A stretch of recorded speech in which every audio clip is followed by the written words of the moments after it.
and brought forth in sin. Man's will was not in any way free according to the doctrine of Pelagius, but was instead in bondage to his sinful nature. As a result of the fall, given the opportunity to choose between good and evil, God or the devil, the unregenerate man would always and freely choose evil and the devil unless God himself intervened. Pelagius, as well as anyone who followed his teaching, were condemned as heretics. The decision of this council reads in part, "Whoever says that Adam was created mortal and would, even without sin, have died by natural necessity, let him be anathema." The Scripture says that the wages of sin is death. Death was promised as a result of disobedience.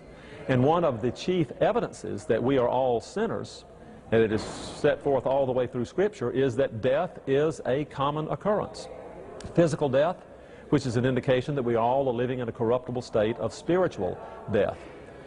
Well, when Pelagius and Celestius taught that men were mortal from the beginning and would have died whether they had sinned or not, this seemed to remove the what was a biblical evidence for the veracity of God in placing the curse on a disobedient humanity.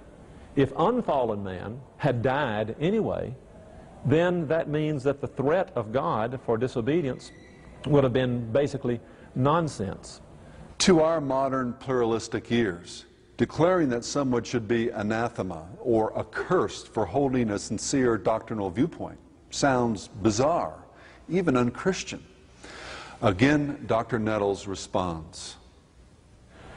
Well, when these councils end some of these decisions with "let him be anathema," they're picking the phrase up from the biblical example in Galatians 1, where Paul talks about, "If anyone preach a gospel to you other than that which I've preached, let him be anathema." In other words, let that person be cut off from the church, but the real meaning is let that person be cut off from the possibility of salvation. Because Paul understood this to be something that was a destruction of the gospel. And so when the church uses that kind of language, whether or not it's legitimate for a church council to do that is another question, but what they're trying to say is that this is an issue that is so important that we feel that if a person believes this, they actually are destroying an essential aspect of the gospel. And so it is better for that person simply to be cut off from the church than to allow them to continue to teach and have the possibility of destroying souls. In total, 3 councils condemned Pelagianism in all its forms. 6 years after the Council of Carthage, a General Council of African Churches reaffirmed the anathemas of 412 AD. Unfortunately, in the interval between these 2 councils, the Bishop of Rome, Zosimus, sided with Pelagius. In 412, he wrote a letter condemning the council at Carthage for their anathema of Pelagius. Of course, understanding that they had the support of Scripture, the leaders of the Carthaginian council disregarded the bishop and his letter. Philip Schaff, noted church historian, observes, "This temporary favor of the Bishop of Rome towards the Pelagian heresy is a significant presage of the indulgence of later popes for Pelagianizing tendencies." It was these Pelagianizing tendencies, advocated by the Bishop of Rome, that allowed for the later development of the works righteousness in the Roman Catholic belief system. This can perhaps be best illustrated by the life and writings of Cornelius Otto Jansen, a leader of the post-Reformation movement within Roman Catholicism. Most of his works were published and became popular after his death in 1640. Like Martin Luther, Jansen believed that the Church of Rome had departed from the early church's position that all of life was by the grace of God.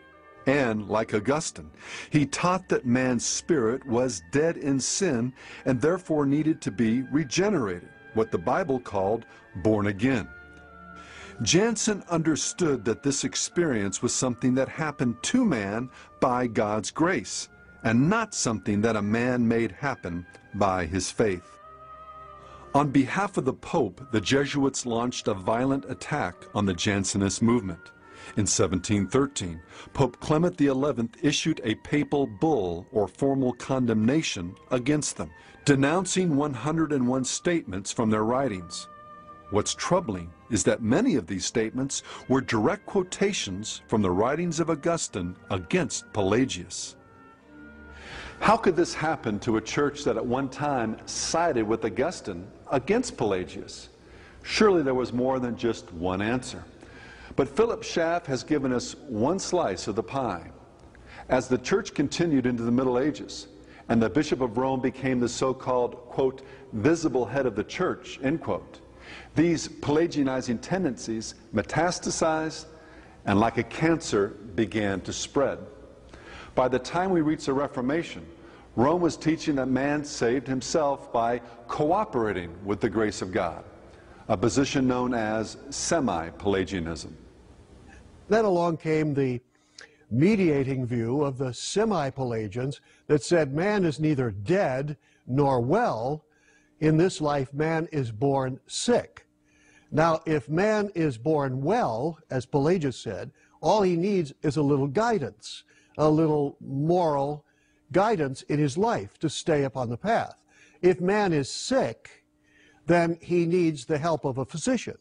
And if he will cooperate with his physician, then he and the physician can effect his cure. Augustine said that man today is born dead in trespasses and sin. He needs to be resurrected. That we are totally incapable of doing. So the practical result is if you are a Pelagian, all you need is a teacher. If you are semi-Pelagian, all you need is a little help from a physician. If you are an Augustinian, as I am, and most all of the historic Orthodox Church has been, then you will realize that man needs to be resurrected from the dead, and that salvation, furthermore, is entirely of grace. Semi-Pelagianism is a modification of the doctrinal teaching of Pelagius. It is a synergistic rather than a monergistic